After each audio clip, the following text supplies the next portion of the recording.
और let suppose अगर कोई लेवल 9 पर है या लेवल 10 पर है, उसकी सैलरी 56,000 से बढ़कर सीधा 1,82,000 हो जाएगी। ये काफ़ी अनुमान लगाना सही नहीं है। ग्रॉस सैलरी हम इसको अज्यूम कर सकते हैं, बट बेसिक प्लस ये है कि जो सैलरी बढ़ गई होने वाली, बट बेसिक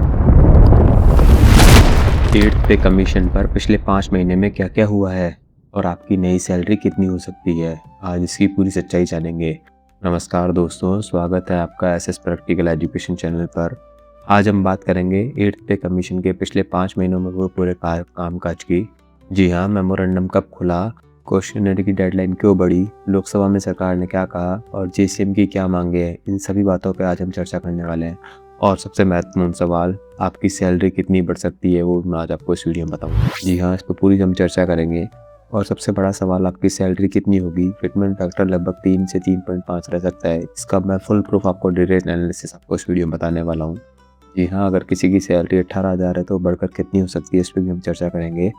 वीडियो को लास्ट तक जरूर देखिएगा दोस्तों। वीडियो के लास्ट में आपको बताऊंगा कि 8 सीपीसी कब लागू हो सकता है और अगर लागू होगा तो फिटमेंट फैक्टर कितना रहने वाला है। क्या फिटमेंट फैक्टर 3.0 के आसपास रह सकता है या फिटमेंट फैक्टर 2.5 के आसपास ही रहेगा, इसकी भी हम पूरी डिटेल देखेंगे। तो दोस्तों जल्दी से शुरुआत करते हैं। उससे पहले दोस्तों चलो चैनल पर नए हैं और अभी तक सब्सक्राइब नहीं किया है चैनल को भी सब्सक्राइब कर दीजिएगा, इससे आपके पास लेटेस्ट अपडेट आते रहें।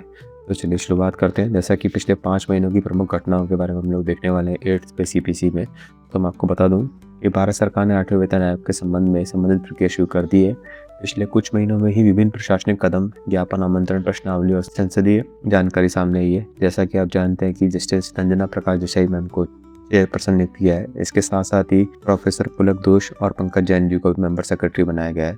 इसके अलावा अभी रिसेंट में डायरेक्टर की भी नियुक्ति हुई है। जैसा कि आप जानते हैं मनोज कुमार जी के डायरेक्टर नियुक्त किया गया है 8th कमीशन का। उसके अलावा 23 करोड़ का बजट की भी यहाँ पे प्रावधान की बात की गई है, जो कि ऑफिस को चलाने के लिए बजट का एलोकेशन किया गया है दोस्तों। तो पिछले 5 महीने की प्रमुख घटनाओं को मैंने इसमें क्रमवार तरीके से समझाया गया है, इसका मैं आपको डिटेल एनालिसिस बता रहा हूँ। उसके साथ साथ ही मैं आपको उसकी सैलरी भी बताऊँगा, तो जानते हैं इस वीडियो में। ज्ञापन 1 जो है दोस्तों, इसमें विंडो का खुलना है कि 5 मार्च 2026 को कर्मचारी और संगठनों से सुझाव प्राप्त करने के लिए मेमोरेंडम विंडो खोली गई है। जी हाँ, मेमोरेंडम विंडो को खोला गया है ताकि जो जेसीएम के कर्मचारी हैं या जो विभिन्न कर्मचारी हैं वो अपनी मांगों को सरकार के सामने रख सके।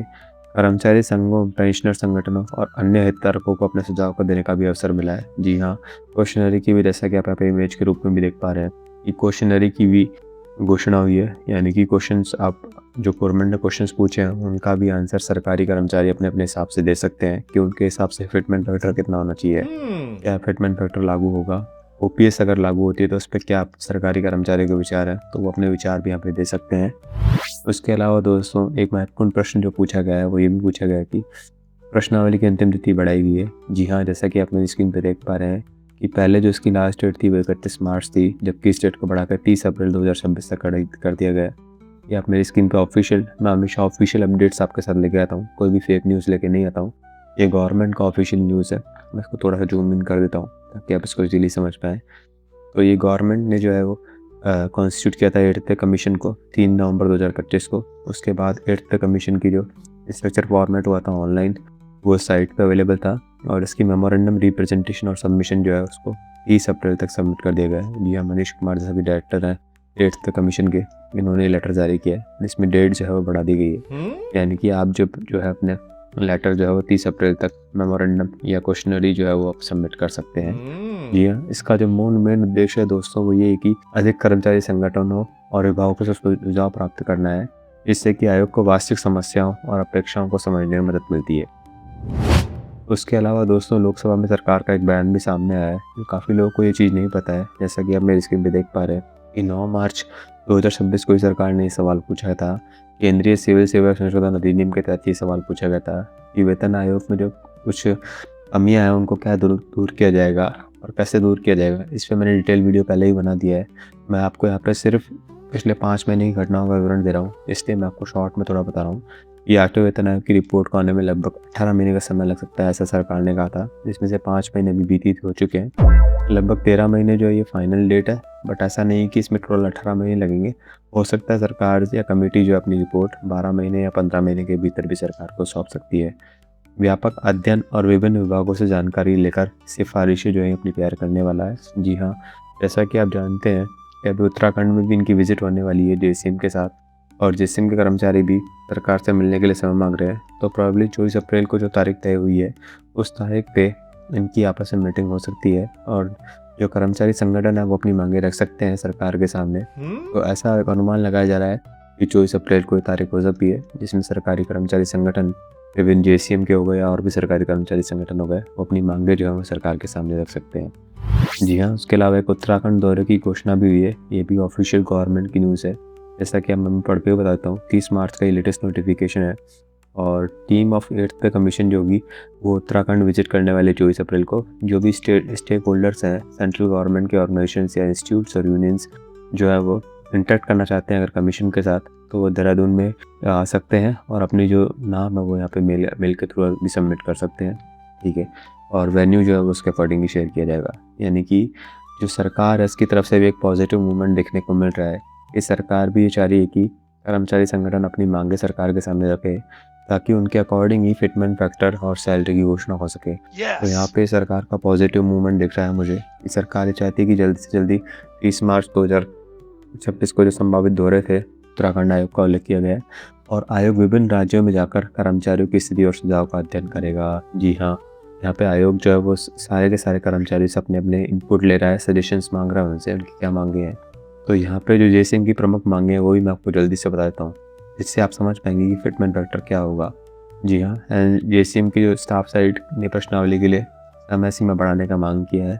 जी हाँ, इसका उद्देश्य ये है कि सुनिश्चित करना है कि सभी कर्मचारी संगठन पर्याप्त तैयारी के साथ अपना सुझाव दे सके। कर्मचारी संगठन ने भी अपने जो मांगे हैं वो सरकार के सामने रख दिए। अब मैं इसके निष्कर्ष पे जाऊँ जिससे आपको पता लगे फिटमेंट फैक्टर क्या होगा, उससे पहले मैं आपको जल्दी से सैलरी भी बता देता हूँ कि सैलरी कितनी हो सकती है।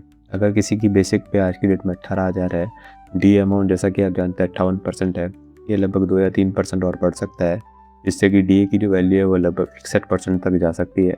तो करंट में हम डीए के चले अगर 10,400 है तो बेसिक प्लस डीए जो होने वाला है दोस्तों वो 28,440 आज की डेट में है। अब काफ़ी ज़्यादा प्रोजेक्शन आ रहे हैं कि फिटमेंट फैक्टर 3.25 के पास होगा, तो जो बढ़कर सैलरी होने वाली है वो लगभग 61,000 के आसपास हो सकती है।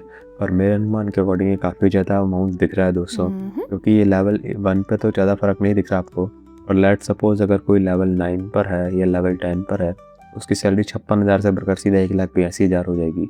ये काफ़ी अनुमान लगाना सही नहीं है। ग्रॉस सैलरी हम इसको अज्यूम कर सकते हैं, बट बेसिक प्लस डीए की जो सैलरी बढ़ के होने वाली है वो लगभग 41,000 रुपये होने वाली है। जी हाँ दोस्तों, ऐसा मेरा अनुमान है। इन आंकड़ों के बेस पे जो है दोस्तों सैलरी जो है वो लगभग इतनी बढ़ सकती है। अब मैं आपको बता दूं इसमें और क्या अलाउंसेस जोड़ सकते हैं। तो इसमें जो एचआरए वाला कंपोनेंट है वो अलग रहने वाला है, इसमें जो ट्रैवल अलाउंस वाला कंपोनेंट है वो अलग रहने वाला है, उसके अलावा जो 20% अदर अलाउंसेस मिलते हैं डिफरेंट ऑर्गेनाइजेशंस में वो अलग रहने वाले हैं, और जो टीए ऑन डीए जो रहता है वो इसमें अलग से रहने वाला है। तो ग्रॉस सैलरी हो सकता है लगभग इसके आसपास पहुँच जाए, बट जो बेसिक प्लस डीए जो है वो लगभग इतना होगा। ऐसे ही अगर लेवल 5 पे कोई है जिसकी बेसिक 29,200 है तो बढ़कर लगभग 58,000 हो सकती है, 87,000 नहीं होगी। ये काफ़ी गलत अनुमान यहाँ पे लगने में आ रहा है। मेरे अकॉर्डिंग लगभग 58,000 के आसपास जा सकती है।